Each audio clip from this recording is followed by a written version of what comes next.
Welcome to the Strategies of Football. The Seattle Seahawks at the Arizona Cardinals. This is part 2 of their divisional matchups. In this show, we are going to break down the coach's film with descriptions of what happened in the majority context of the plays. What I mean by that is we're not going to go through every single play, but of the general themes and key plays of the game, showing what happened, what was good and what wasn't. And in this game, it was very apparent there was a Hall of Fame coach in Pete Carrol coaching against a guy who in the offseason most sports writers thought was going to get a pink slip, let alone a contract extension, and Kliff Kingsbury. There are some plays that Kyler Murray looks like he's not even a worthy NFL player, and there's some plays where it's like this guy needs to always have the ball. There are plays that Geno Smith is looking like, wow, this Geno Smith can do that? Like crazy. So we hope you enjoy the Strategies of Football, Seattle Seahawks against the Arizona Cardinals. Geno Smith is one of the most efficient quarterbacks in the NFL right now because he has two things going for him. He has an accurate release and easy throws that are being drawn up for him. This is an offense that knows what they have, knows how to make good throws going downfield, and how to be effective. The Arizona Cardinals play incredibly soft defense. As we see, the line of gain is the 40. At the point of the ball being thrown, every single defender is 5 yards behind the line of gain. That is not how you play winning football, and also playing incredibly soft coverage on DK Metcalf is a really good way to lose. But a great way to win is to click like and subscribe and become a team player. First thing we're starting out with this play is the formation. Obviously, we have full receivers here at the top of the screen. And what we can see is essentially complete and utter disrespect for that with only 3 coverage guys on that entire side of the field. Normally, you're going to see at least 1 more than the amount of receivers, typically 2 in this type of fashion. And Kyler Murray needs to be able to read this pre-snap. The play they're actually going to design is going to be a run with 2 pulling guards to the left, meaning that they're running away from their numbers advantage to the side of the defense. We got 8 men in the box, 4 receivers to the right, and Kyler Murray doesn't get out of this play. That is either a complete and abysmal failure by Kyler Murray, or it's a complete and utter failure by Kliff Kingsbury. Either way, it should be completely unacceptable as an offense. The other point that I want to make on this play is that Murray doesn't even run into the hole behind Cody Ford right there. He tries running it to the outside, thinking that he's always Superman and can make anything happen. The reality is that Kyler Murray plays like a baseball player. If 1 in 7 times I go up, I hit a home run, it's amazing. If the other 3 times I get a single, it's cool. But the reality is that means there's 6 plays like this or worse that are complete and utter strikeouts. Kyler Murray remains an NFL starting quarterback solely because of plays like this. He does not have above average read progression or arm talent, but he can break out of a pocket and get you a ton of yards. Arizona is a 4-wide set with only 5 offensive linemen on the field.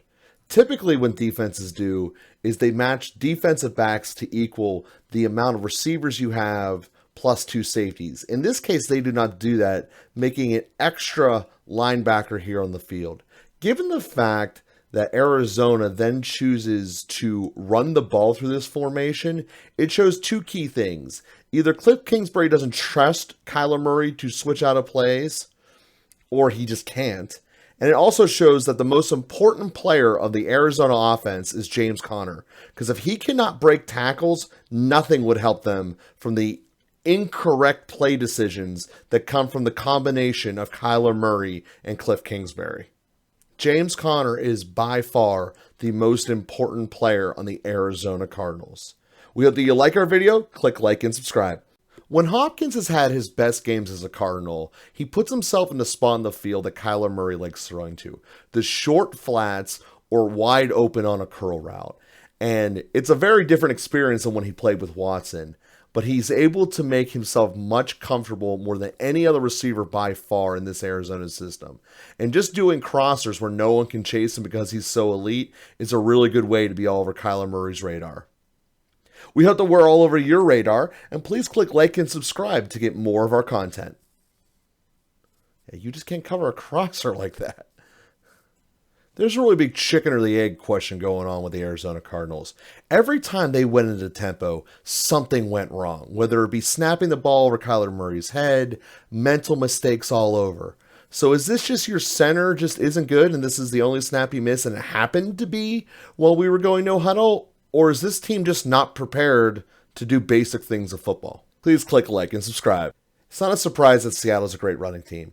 This is their third running back, Darwin Thompson, and he is going to go through an amazingly difficult block that is successfully made right here by Phil Haynes. Phil Haynes is who I really want to spotlight on here.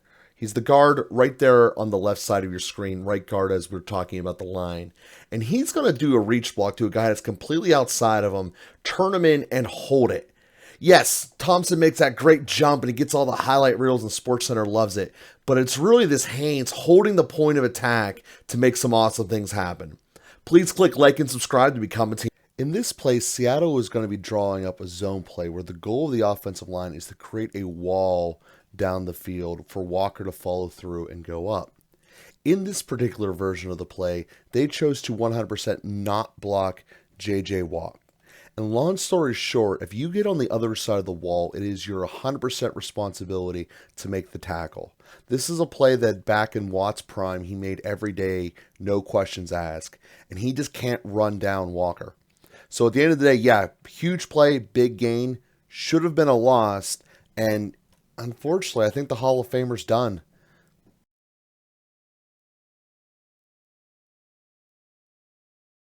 In this one, we're going to see Seattle's two big guns over here on the left. Lockett's going to do an out route, and Metcalf's going to do a post. And there's always this debate before fantasy drafts start. Who's the big dog in Seattle? Who's the real answer? It is Metcalf without a question. He is so much better than Lockett, and he just gets himself open, brings everything down, and isn't afraid of contact. People might say that I'm just picking on Kyler Murray on a bad day, but that's simply not true. This is standard average Kyler Murray showing this play through the first time. I'm going to pause it on the obvious mistake here. He throws an interception, only gets declined because of an overturn. But I'm going to pause it right here.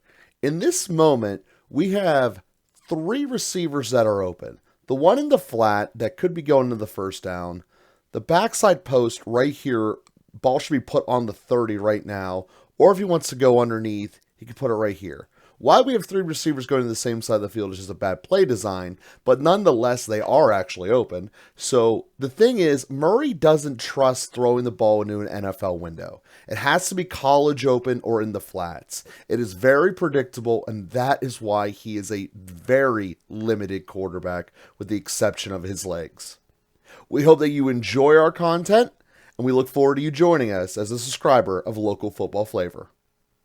In this play, Seattle has 5 wide, and Geno Smith is reading a 5-man blitz coming at him, meaning that if any one of his offensive linemen fail, he's going to have to be in a world of trouble. So he makes this pre-snap read, seeing the opening lane, and he calls that a run before the play's even started. That's a way to make a pre-snap read and know what to do, and that's a lot of veteran savvy. And some people forget that Geno Smith, he's a veteran. Just because he hasn't been always a starter doesn't mean he hasn't been in the league learning. This play is a third down play where they need to get to the 44-yard line right up here. We're going to start this play by looking at Tyler Lockett, who will be the receiver. He comes in, does an in route, and then I just want to watch him the rest of the play, because this is something that has been a proof that he's a better fantasy player than a real life player, and Seahawks fans have been completely annoyed as hell like this.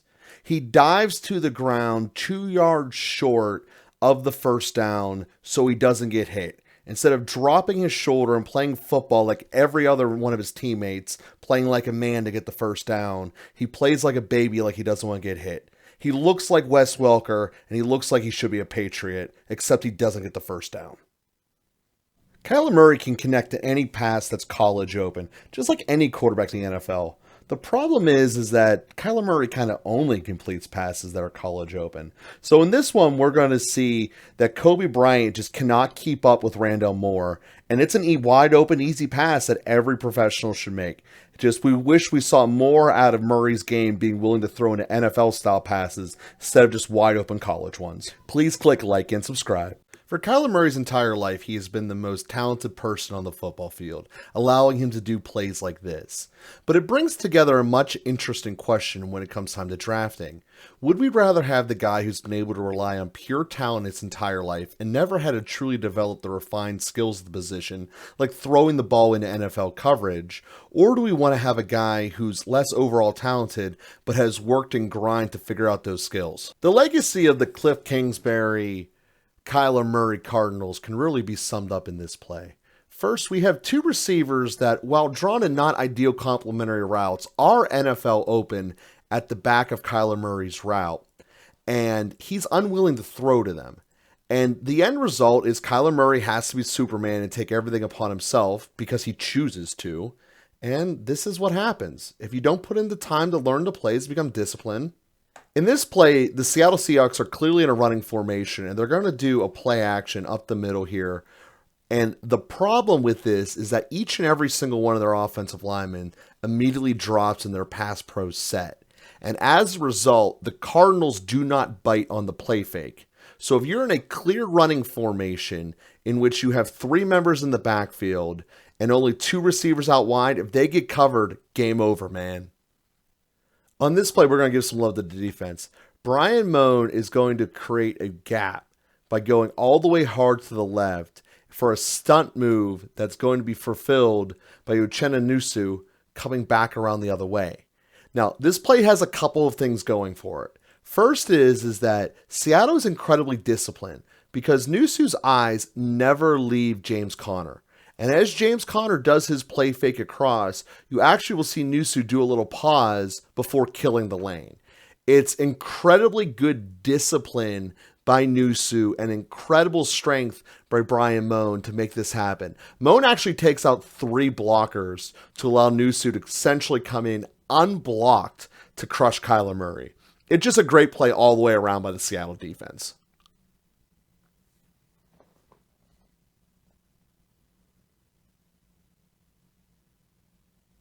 So I don't normally show plays that have penalties on them, but I am in this one because it shows the epitome of what it is to have a left to right offense without north and south and why it's completely ineffective. So in this play, we're going to see a screen pass to the bottom of the screen and then another forward pass to James Conner, which is what's going to make this play illegal. But the problem with this play is it's about 3rd and 16 before we even account for the double pass forward. You cannot draw up a play assuming a broken tackle. If James Conner doesn't break that tackle, you're looking at a 3rd and long with a gain of 5 yards. And this is the absolute most you can get the ball going from left to right. You're outside of the numbers on both of these passes, and it's just not an effective way to build an offense. You build an offense by attacking downfield, not left to right. But Kyler Murray isn't capable or willing to throw in the pro packages downfield. Trayvon Walker is on the far right of the screen, and he makes an amazing read, realizing that we're going to have a soft check down to Walker and just jumping the route. He really won this interception in film study before it happened, and Geno Smith looks like literally he walked onto the street and didn't see the bus right there. He basically threw the ball to him. It's amazing film study and knowing where to be. In this play, we're going to see the things that fans just absolutely can't stand. In this play, we're seeing Tyler Lockett go up, blatantly push off of Budda Baker, giving him no chance on the play and catching an easy touchdown. This is a thing that the NFL just needs to get consistent with. If you're not allowed to push off, you can't throw Budda Baker 3 feet and think it's not a penalty. It's 3rd and short, and Arizona is clearly gunning for the quarterback sneak here. And Seattle obviously sees this, and we have Walker sitting in a fullback position, even though he's clearly the stud of this team. And what they're going to end up doing is having him essentially do a straightforward run, picking the hole to go through. And knowing that there's going to be a double team here with a probable up on this linebacker, Walker can see that the lane is probably going to be right through here through where Watt is. But Watt makes this play incredibly difficult because Watt tries to jump to the inside. And I want to watch this relationship here between tackle and guard about how to handle essentially a great inside stunt and how to make it work, because they trade off there and they just follow through their blocks. At the end of the day, yeah, it's a 4-yard gain, but when you only need one, it's a perfect play. And it's something that most teams neglect. When you're having someone in a fullback position, they don't need to run as far. And the less you need to run, the more likely you are to need to get it. Arizona's going to send Budda Baker off the right on a safety blitz. And as we see there, the entire pocket opens up in what ends up being a complete failure of the Arizona Cardinals front. See, when they send the 3 blitzers essentially all to the same side, they're hoping to catch Geno Smith either rolling to that side or being too deep in his pocket. First off, Geno Smith is too much of a veteran to do that, and this is the second time they played him, so they should know that. But you can just see from right here, there is all of this space that there is no one attacking the passing lanes. And anytime you're a defensive coordinator and your pass rush is leaving the middle of the field wide open, you're either going to get an athletic quarterback, what Geno Smith is going to run up the middle, or a slow lumbering quarterback is just going to step up literally into that space and throw the ball downfield. Championship teams finish drives, they finish games by running the ball at the point of attack. In this play, we see Seattle completely and utterly own it. And I'm going to highlight a couple of people coming around here on the second time. First, look at J.J. Watt right here. He's going to get thrown like a little rag doll into left field. I also want you to check out the rookie Sanders. During this play, he's going to get spun around like he has no idea what's going on. And it's going to look like a rookie mistake, which it is, but it's also a sign of fatigue and being owned by Cross. And Walker's a beast. He can push a pile. We're going to spotlight the vision of Kenneth Walker on this one. This play is designed to go in the inside, and he ends up bouncing it out to the right. And part of the reason he does this is going to be because of the way that Watt plays this. Watt essentially is just going to collapse. During this drive, he has just been manhandled fundamentally and physically, and he really has nothing left in the tank. And I really feel bad at the end of this play for what happens to Budda. Quite frankly, if this would happen in the NBA, it would get taken away, because the beating that Walker drops on Budda right here, that just isn't right. Despite his injury history, James Conner is the most reliable Cardinal on their offense. Here we see him breaking off a tackle that Cody Ford was late to get up for the block for. And I want to show how this play is overall pretty well drawn, but Cody Ford just a little late. So we're designing for a double teaming up and a rollover and out. Cody Ford spends too much time sealing than going up, and that ultimately is what allows the middle linebacker here to get all over Conner. But the fact that Conner is able to break out and stop through the hole is just amazing. You know, Conner's breaking plays left and right to keep from going on the ground, and he's the only consistent stabilizing force of this offense. This is the problem with garbage time prevent defense. Seattle is up by 2 scores and quite frankly has been keeping Murray under check with his arm the entire game by playing tight coverage and not allowing college open windows. And when they sit back into these open zones, the slant becomes the easiest pass in the world there. And, you know, anyone can really make that pass. There's high school players out there that can complete that pass. It's just not a difficult throw. And because Seattle is playing the prevent, they're allowing Kyler Murray to creep back into this game and ultimately bring it back to a 1-score game. Seattle's entire offensive line and quite frankly team sells the outside stretch play, and that is why this play action of Noah Fant going across and up will work so well. Even the backside linebacker who's going to be trying to make the final play here on Geno Smith thinks that Fant is coming to crack back on him, which is why the play works so well. He thinks, oh, I just got past a block, I'm going to get a sack. And then who knew Noah Fant was this fast? I mean, he's breaking away into the secondary, getting massive yardage, essentially icing the game for the Seahawks. Being more physical matters a lot in the NFL, and that's a big reason for their success in this game. They wore the Cardinals down to the point where only Budda Baker is the one who only really wanted to hit Kenneth Walker as the game went on. And Walker is a load, and he is going to be a real deal and a big, big fantasy guy for a long time to come. Get him now if you can, if you're in a dynasty league. Seattle's going to be able to build some really big things around Kenneth Walker. This guy has a combination of elusiveness and power that's essentially very rare to find, and he's still a rookie. This is going to be a strong team. When Arizona needed Kyler Murray to make a play on this drive, he got sacked the play before because he was unwilling to throw into coverage. In this play, he just flat out drops the ball. Makes me wonder if it's the yips, the physical manifestation of I don't want to be here anymore, or I don't know. But I do know the more and more film I watch on Kyler Murray, the less and less impressive he is. We hope you guys enjoyed the program there. First off, anyone who has watched the entire episode, please represent your fan base. Click in the application. We'd love to talk to you about what's going on with your team, whether it be the Seahawks or Cardinals or any other team in the NFL. We love talking to them, and some of our best content is when we're able to show the rest of the NFL world what your fan base is like.